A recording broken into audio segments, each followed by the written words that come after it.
Do you want to change your iPhone wallpaper? If your answer is yes, then you've come to the right place. Hey there, welcome back. Here's the advanced guide on how to change your iPhone wallpaper or how to use your gallery image for wallpaper with just one click. So, without wasting any more time, let's get started.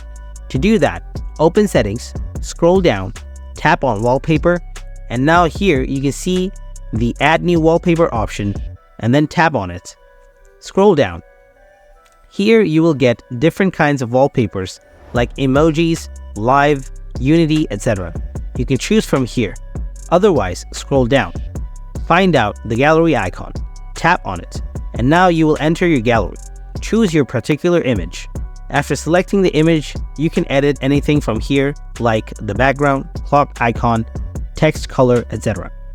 After completing your changes, simply tap on Add in the top right corner. And now select Set as Wallpaper. After that, your wallpaper will be changed. So, this is how you can change your iPhone wallpaper. If you found this video helpful, hit the like button and don't forget to subscribe to our channel. Thanks for watching.